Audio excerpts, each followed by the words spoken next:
Hi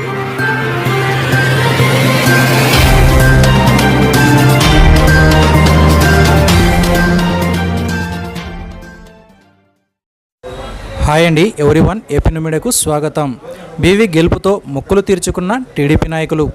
Kurnool జిల్లా మండల కేంద్రమైన గోనేగండ్లలో తెలుగుదేశం పార్టీ ఎమ్మిగనూరు నియోజకవర్గం శాసనసభ్యులు డాక్టర్ బీవీ జయనాశ్వరరెడ్డి 2 సార్లు గెలుపొందిన సందర్భంగా మండల కేంద్రమైన గోనేగండ్లలో శ్రీ శ్రీ శ్రీ ఆది చింతలముని నల్లారెడ్డి స్వాముల వారికి ప్రత్యేక పూజలు నిర్వహించి 101 టెంకాయలు సమర్పించడం జరిగిందని టీడీపీ నాయకులు తెలిపారు.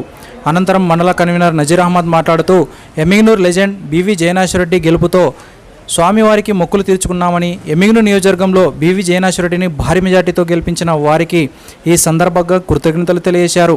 ఈ కార్యక్రమంలో గోనేగండ్ల మండలంలోని అన్ని గ్రామాల తెలుగుదేశం పార్టీ నాయకులు Ramanjaneyulu, Ramesh Naidu, Betala Badisaheb, advocate Chandrasekhar, Achchugatla Fakruddin, Tirupataiah Naidu, Madina Saheb, Noor Ahmed, Rangaswamy Naidu, Sridhar Naidu, advocate Venkateswarlu, number Mohammed, Kotikal Rafi, Rahamatulla, Muniswamy Goud, BJP నాయకులు, కార్యకర్తలు, అభిమానులు పాల్గొన్నారు.